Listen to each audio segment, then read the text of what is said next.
tape avec son bout, il est numéro un. Dans la ville, ils sont fous, ils en ont pas un comme le sien. Salut tout le monde. De quoi on va parler aujourd'hui? Lundi matin. Vous avez vu il y a quelques jours, il y a l'armée américaine qui vient de bombarder une colonne de l'armée syrienne ou d'une milice qui était affiliée en tout cas à l'armée syrienne et qui avançait vers les amis des Américains, vous savez, les longues barbes, là, les amis démocrates des Américains, et amis de la femme, et amis des droits de l'homme et tout ça. Ouais, ils ont fait des morts, hein. Après les tirs de semonce, donc ils leur ont tiré dessus, alors qu'ils étaient à une soixantaine de kilomètres de l'endroit où ils ne devaient pas aller. En fait, l'armée syrienne ne peut pas se déplacer chez elle pour lutter contre des rebelles, des factieux, des djihadistes, et l'armée américaine a le droit de la bombarder. Ça, ils ont le droit, ils font ce qu'ils veulent. Sans mandat de l'ONU, sans rien, ils font ce qu'ils veulent. Ils ont le droit d'interférer. C'est même pas une guerre civile. Ah, je veux dire, c'est pas une guerre civile, ils n'auraient plus de personne, ces gens-là. C'est des groupes disparates qui sont mis par un seul truc, c'est on va renverser Bachar el-Assad pour installer un grand califat, une charia. Sachant que derrière eux, il y a des intégristes extrêmes, parce qu'ils le sont tous.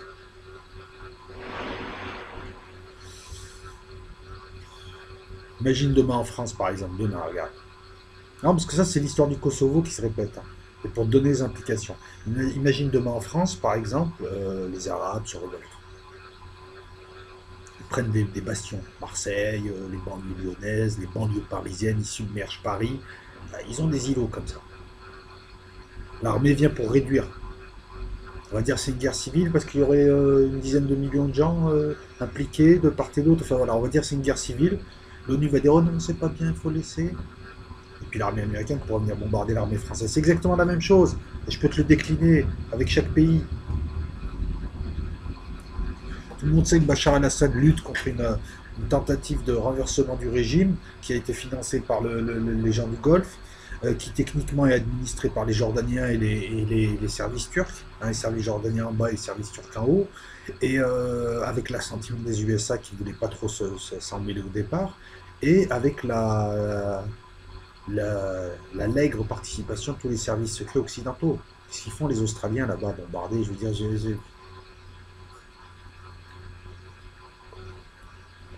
mais alors il y en a un, franchement, j'ai pas envie d'être son ami, c'est Poutine.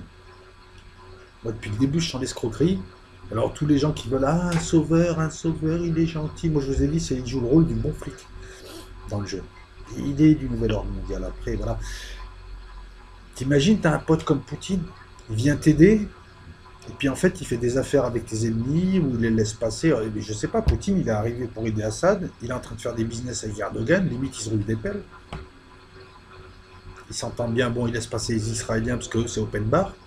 Les avions israéliens, ils rentrent quand ils veulent, c'est normal. Non, mais c'est vrai, quoi. Les mecs, ils font leur petite affaire avec le Hezbollah, ils bombardent, mais ils ont le droit.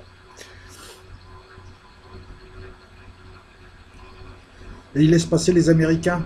Ils sont où tes S-300? Ils sont où tes S-400? Tu vas faire quoi? Encore une nouvelle fois, il a fait les gros yeux. Lavrov a fait les gros yeux. Russia Today a marqué des gros articles. Tout le monde a dit oui, non, mais ils vont réagir. On attend Thierry Messant qui va nous expliquer que non, mais c'est pas, en fait, si tu veux, c'est pas ça, mais c'était pas des avions, c'était pas des missiles, ils ont tué personne, c'était pour. Non, mais c'est. Quand t'as des potes comme Trump et Poutine, putain, tu flippes, hein. Il y en a un, qui te lance des missiles pour dire non, mais écoute, copain, c'est parce que les ennemis, tu vois. Et l'autre, il est là, il arrive, il fait des affaires avec tous ceux qui sont. Les Turcs qui ont pris, veulent prendre des terres là-haut, ils sont là-bas, les Kurdes, tout ça et tout. Poutine, il a une pote avec eux, tout. À quoi il sert Poutine? Il a la possibilité, il avait sanctuarisé soi-disant le ciel syrien à mon cul, hein. Il a les moyens techniques d'empêcher des avions américains de tourner là-haut. Il peut les empêcher tous. Et personne ne réagira. C'est ce qu'aurait fait l'URSS. Moi je vous dis, je le dis depuis le départ, ils ne se tirent pas dessus à balles réelles, ils sont en train de jouer à un jeu de rôle. Ils ont mis la main sur l'arsenal chimique d'Assad, et puis maintenant, enfin, il est plus indépendant, hein.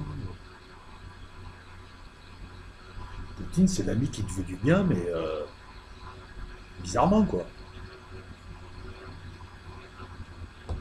Posez-vous la question aussi. Ces avions-là, ils n'auraient jamais dû bombarder, et pour ça, les Américains ne connaissant que la force, les S-300, les S-400, les deux techniques de. Tu sais, ils créent des bulles. Vous sorte de cage de Faraday, mais en fait c'est un peu plus compliqué, où l'électromagnétisme ne fonctionne pas comme il devrait, donc les avions ne peuvent pas passer, les communications ne passent pas, etc. etc. Voilà, c'est des bulles électromagnétiques. Il y en a une qui fait 400, qui est aux alentours de l'attaquer, qui fait 400 km. On ne peut pas espionner, on ne peut rien faire. C'est une sorte de cage de Faraday, c'est-à-dire qu'on ne sait pas ce que font les Russes dedans, les communications ne peuvent pas être interceptées, les avions ne passent pas. Puis tu as les systèmes S-300, S-400, qui sont des systèmes qui peuvent abattre n'importe quel avion dans le ciel syrien. Si par exemple un ou deux avions américains tombent, les Américains ne vont pas déclarer la guerre, c'est pas leur intention, et les Russes, à ce moment-là, ils feront oh oui, non, on n'a pas fait exprès, mais il ne faut pas être là, d'accord? On vous a demandé de ne pas être là. Ça s'arrête là.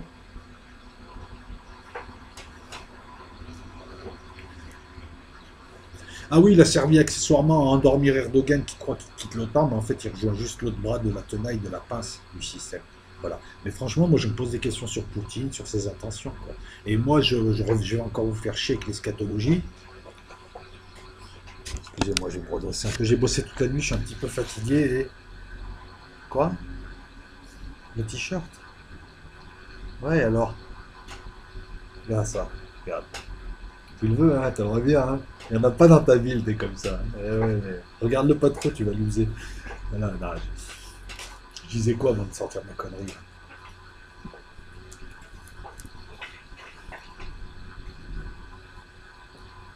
Eschatologiquement parlant, Poutine, qui est le Gog pour les kabbalistes, qui est le Gog, c'est-à-dire celui qui va unir tous les peuples de là-bas, et ils vont foncer direct Jérusalem, affronter Israël, combat meurtrier, tout ça et tout, mais bon, ils perdront à la fin.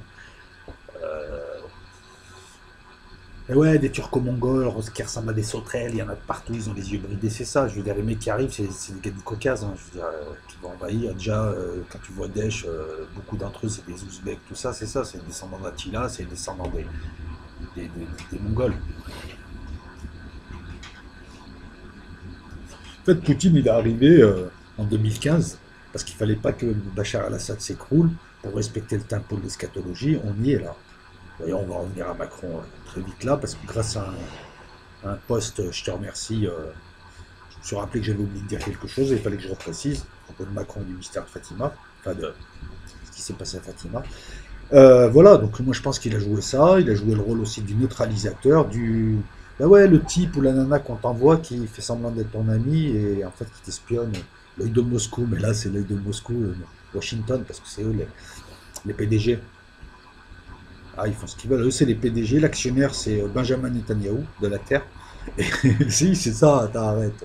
L'autre, il fait ce qu'il veut. Dans pas longtemps, il va chauffer tout le monde pour qu'ils viennent l'attaquer. Mais si, c'est scatologique. Il joue son rôle.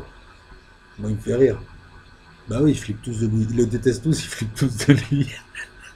Ah, c'est le capot des petits capis, lui.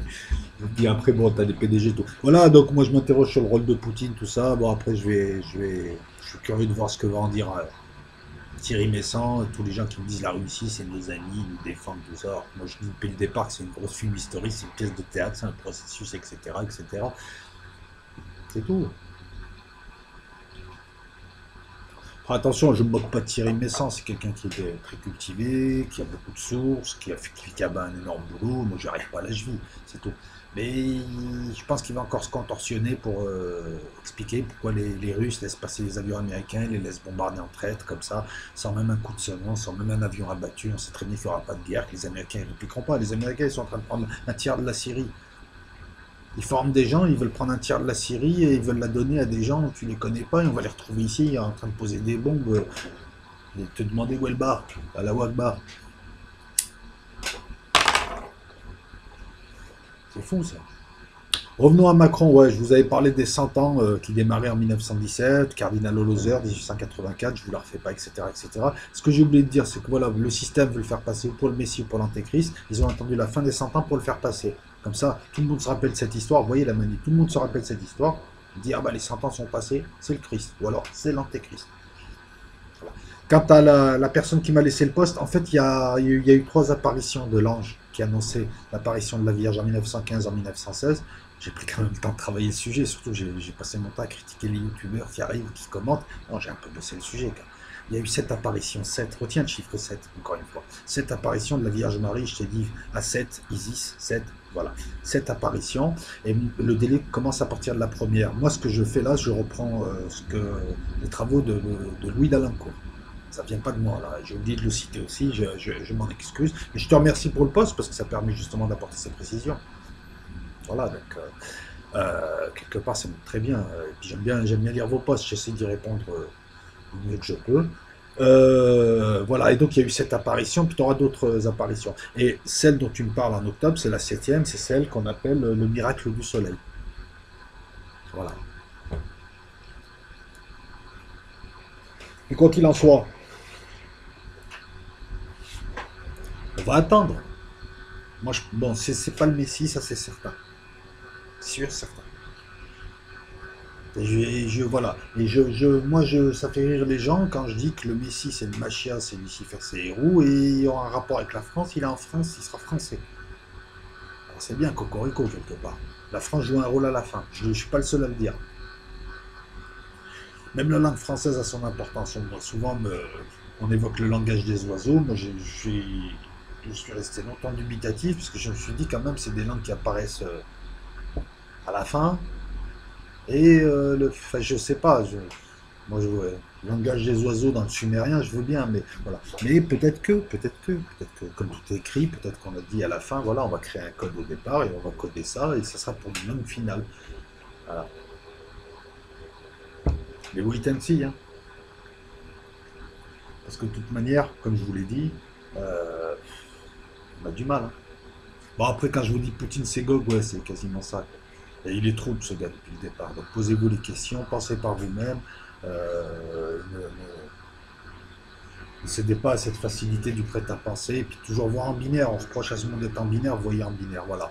Que dire d'autre sur cette vidéo? Ben, je ne vais pas rajouter grand-chose, en tout cas sur Poutine, sur les USA, je pense avoir tout dit. Donc voilà, et puis je vais enchaîner les vidéos, parce que là, je vais vous parler de livres un petit peu, pour changer.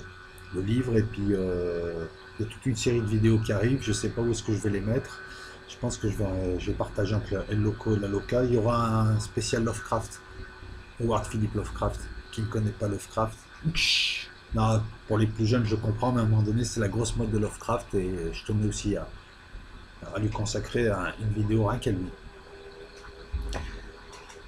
Portez-vous bien.